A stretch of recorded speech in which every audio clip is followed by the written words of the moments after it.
स्थूल देह सूक्ष्म कारण, तिसरा देह, चौथा महाकारण देह ऐकवा.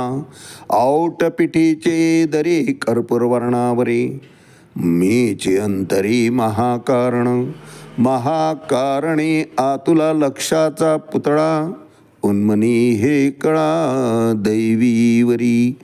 माऊली ज्ञानेश्वर महाराज की जय.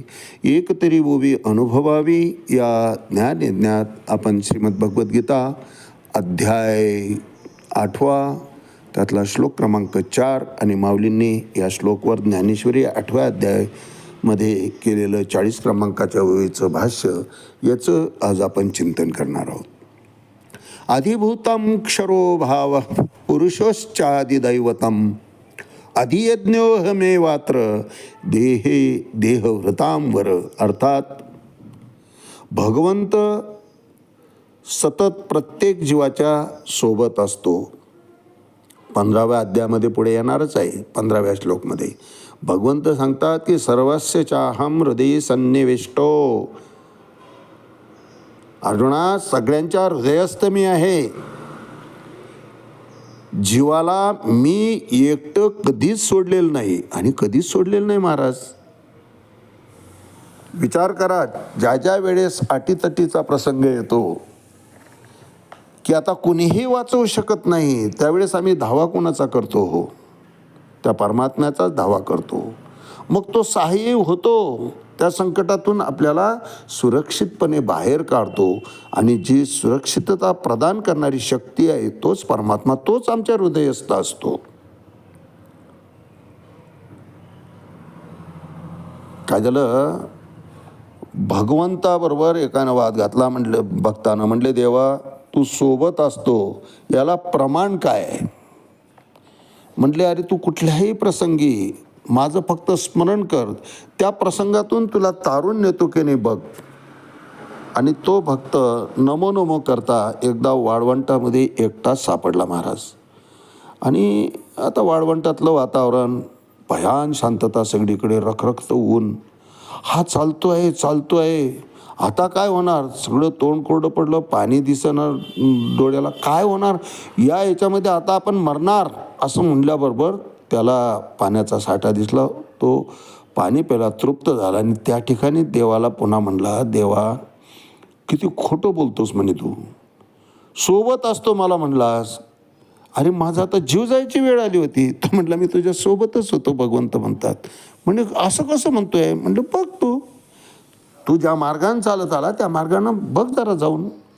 बघतो तर काय, पावलाबरोबर पाऊल दुसरे उमटलेले आहे महाराज. एका लाईनमध्ये 4-4 पावलं ते दिसून आले त्याला की दुसरा कोणीतरी सोबत होता. म्हणलं, ते माझेच पाऊल आहेत भगवंत म्हणतात. त्याला गहिवरून आलं महाराज. असंच पुन्हा एका प्रसंगी तो सापडला. सगळं खडकाळ रान, काट्या बेटातून डोऱ्या डंगरातून तो चालतोय पाऊल वाटेनं. आणि असाच धावा केला. भगवंत काही वस्ती लागली आणि तो सुरक्षित झाला. तिथंही त्यानं अपील केलं. म्हटलं, देवा मी तू सांगितल्याप्रमाणे पाहून आलो, पण तिथं एकच माणूस मीच, माझे फक्त पावलं उमटलेले आहेत, तुझे तर पावलंच दिसले नाही. मग तू अशा प्रसंगी साथ देत नाही का? भगवंत हसले. म्हणले, भक्ता ते जे तू पावलं पाहिलं ना ते माझेच होते. मी तुला उचलून घेतलं होतं, कारण तुला तितक्या अंधारामध्ये हे सगळं शक्य नव्हतं म्हणे. सांगायचं तात्पर्य हेच आहे महाराज, की भगवंताने जीवाला कधीही एकटं सोडलेलं नाही. आणि याची प्रचिती आपल्याला तशा प्रतीचं संकट आलं की त्याची निश्चित येत असते. ती शक्ती, त्या शक्तीची अनुभूती प्रत्येकाला कमी अधिक स्वरूपामध्ये ती जाणवत असते. म्हणून भगवंत म्हणतात की मी जीवाला कधीच एकटं सोडलेलं नाही. मग आम्ही जे पाहतो की भगवंत दिसत नाही वगैरे, हे सगळं खोटं आहे का? खोटंच आहे महाराज. ती शक्ती आहेच आहे. भगवंतच सांगितलं ना की सर्वस्य चाहम हृदय सन्निविष्टो. किंवा 18व्या अध्यायामध्ये सुद्धा 61 क्रमांकाच्या श्लोकात भगवंत सांगतात की ईश्वरो सर्वभूतानां हृदयेश अर्जुन तिष्ठती. मी भगवान ईश्वर, मी हृदयस्थ आहे, भ्रामयन सर्व भूतानी यंत्रारूढानी मायेया. मायेच्या कक्षेमध्ये मी त्या जीवाला एक रिंगण आखून दिलेलं आहे, त्या रिंगणामध्ये तो चालत असतो. जसं ग्रहांना आखून दिलेलं आहे. ग्रह आपली मर्यादा कधीच सोडत नाही. मर्यादा सोडली असती तर सगळ्या ग्रहावर ग्रह आदळून सृष्टी कधीच नष्ट झाली असती महाराज. परंतु पृथ्वीच्या कित्येक पट असलेलं वजन आज अंतराळामध्ये सुरक्षित त्याच्या त्याच्या कक्षेमध्ये फिरत आहे महाराज. तसं भगवंतानं प्रत्येक जीवाची कक्षा ठरवून दिलेली आहे. त्या कक्षेमध्ये जीव फिरत असतो आणि फिरत असताना भगवंत म्हणतात मीच त्याला साक्षीभूत असतो. जीवाला भगवंताने भरभरून दिलेला आहे, परंतु जीव इतका बदमाश आहे मनुष्य महाराज की ते दिलेल्याचं कृतज्ञता त्याच्या ठिकाणी गुणच राहिलेला नाही. भगवंत अर्जुनाला सांगतात दुःखी का आहे जीव, त्याचं कारण एक आहे, मी जे दिलेलं आहे त्याचं तो चिंतनच केलेलं नाही की आपल्याला काय काय प्राप्त झालं. जे नाही त्याचं चिंतन करत बसलेलं आहे, त्यामुळे दुःख आहे. 32 दात फुकट दिले आहेत, त्याचं महत्त्व त्याला नाही आहे, परंतु एक काढतो तो दुखतोय त्यात 32 मधला, त्याच्याने तो दुःखी आहे, परेशान आहे. शेवटी तो काढतो आहे, त्याच्या जागेवर 10,000 खर्चून बसवत आहे, परंतु तोही डुप्लिकेट आहे. तो मी प्रदान केलेल्या दातासारखा नाही आहे अर्जुन. जेव्हा उर्वरित 31 दातांचा दाता मी माझा त्यावेळेस विचार करेल, त्यावेळेस त्याच्या लक्षात येईल की किती अमाप भरभरून दिलेलं आहे भगवंतानं. समाधान आम्ही कसं मानायचं हे आमच्या विचारसरणीवर अवलंबून आहे महाराज. निश्चित मिळत असतं, ती दृष्टी आम्हाला प्राप्त आहे आणि ती दृष्टी सत्संगातून, आध्यात्मिक गुरुकडून, ईश्वर कृपेनं ती दृष्टी प्राप्त होत असते.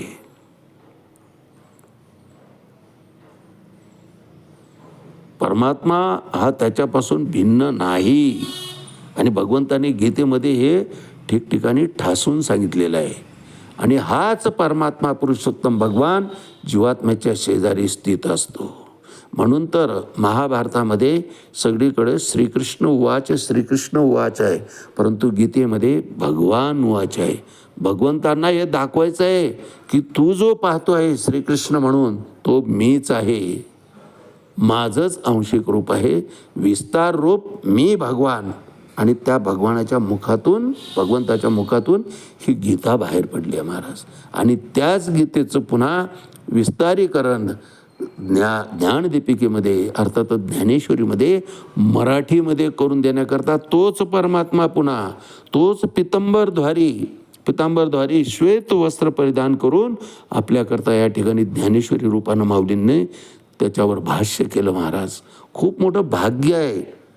जगात कितीतरी जाती आहेत, कितीतरी भाषा आहेत, त्या सगळ्या भाषांना डावलून असं कोणतं पुण्य असेल, माऊलीच्या शब्दात सांगायचं म्हटलं तर कोणतं पुण्य खरं मराठी भाषिकांचं असेल माहीत नाही, पण ते आपल्या मातृभाषेमध्ये आपल्याला ते अमृताचं ताट माऊलीनं वाढून ठेवलं. आम्ही इतके करंट आहे महाराज की काहींनी तर अजून त्या ज्ञानेश्वरीला स्पर्शही केला नाही. अहो काहींनी दृष्टीनं सुद्धा पाहिले नाही.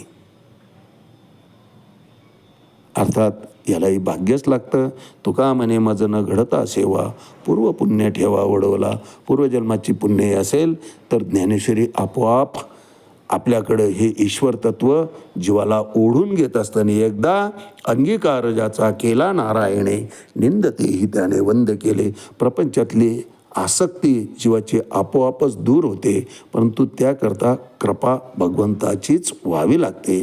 आणि एकदा कृपा केली, समर्थानं एकदा अंगीकार केला की न मानी भार, त्याचा भार जसं 9 महिने आई उदरामध्ये आपला गर्भ सांभाळते त्याचं ओझं तिला कधीच होत नाही महाराज. असं एरवी तुम्ही चालून बघा हो, 2-3 किलो वजन घेऊन 9 महिने चालणं साधी गोष्ट नाही महाराज. परमात्मा तसंच जीवाला आपल्या ओटीत घेत असतो. त्याला अंतरच देत नाही, फक्त त्यानं स्वीकार करा. आणि तो स्वीकार करावा असं जर वाटत असेल तर त्याला जे आवडतं ते आम्ही करायला पाहिजे, तेव्हा तो अंगीकार करतो. आणि त्याने अंगीकार केला की तुमचा भूतकाळ कसा होता हा महत्त्वाचा नाहीच आहे महाराज. उर्वरित काळ मोक्षाचा आनंद दिल्याशिवाय, मुक्तानंद दिल्याशिवाय मुक्तानंद जीवाला प्राप्त झाल्याशिवाय राहत नाही. आजच्या या श्लोकावर भाष्य करताना माऊली 40 क्रमांकाची ज्ञानेश्वरी 8व्या अध्याय म्हणतात, तैसे अधिभूतादी आगवे हे अविद्येचे नि पालवे, झाकले तव मानावे वेगळे ऐसे. अर्जुना, आदिभूत आदिदैव हे सगळी माझीच उत्पत्ती आहे, नवे नवे मीच आहे. परंतु होतं काय की अविद्येचा जो पदर आहे, अज्ञानरूपी जे अंधकार आहे, त्या अंधकारामध्ये जीव भरकटत गेल्यामुळं त्याचं महत्त्व कळत नाही. झाकले तव मानावे वेगळे ऐसे, आणि म्हणून ते माझ्यापासून तो स्वतःच वेगळा म्हणून घेत असतो. द्वैत भाव मायेच्या प्रभावाखाली त्याच्या ठिकाणी उत्पन्न होतो आणि मी प्रत्यक्ष परमात्मा त्याच्या हृदयस्थ असताना सुद्धा, त्याच्या सान्निध्यात असताना सुद्धा विषयाकडे तो पडत सुटतो. तैसा हृदयामध्ये मी रामू, असता सर्व सुखाचा रामू, की भ्रांताशी कामू, विषयावरी खंत व्यक्त करतायत माऊली या ठिकाणी. भगवंत अर्जुनाला सांगतायत की काय सांगावं, परिसभा सव्यसाची मूर्ती लाहोनी देहाची, खंती करती कर्माची ते गावंडे गा. तैसे अद्भुतादी आगवे हे अविद्येचे ने पालवे, झाकले तव मानावे वेगळे ऐसे. पालवे म्हणजे पदरानं, अविद्येच्या पदरानं, अज्ञानरूपी झापड त्याच्यावर बसल्यामुळं, अज्ञानामुळं प्राप्त असलेलं ज्ञान त्याचं लोप पावलं आहे. म्हणून आदिभूतादी जे सर्व अज्ञानाच्या पदराने जोपर्यंत झाकलेले आहेत तोपर्यंत ते वेगळेच आहेत, माझ्याशी एकरूप ते होऊच शकत नाही, असं तू निश्चित समजून घे. भगवंत अर्जुनाला सांगतायत, तैसे अधिभूतादी आगवे ह विद्येचे ने पालवे, झाकले तव मानावे वेगळे ऐसे. आज याच ठिकाणी थांबूया. रामकृष्ण हरी. पुंडलिक वरदा हरी विठ्ठल. श्री ज्ञानदेव तुकाराम पंढरीनाथ भगवान की जय. माऊली ज्ञानेश्वर महाराज की जय.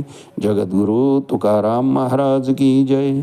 शांती ब्रह्म एकनाथ महाराज की जय. आदि शक्ती मुक्ताबाई की जय.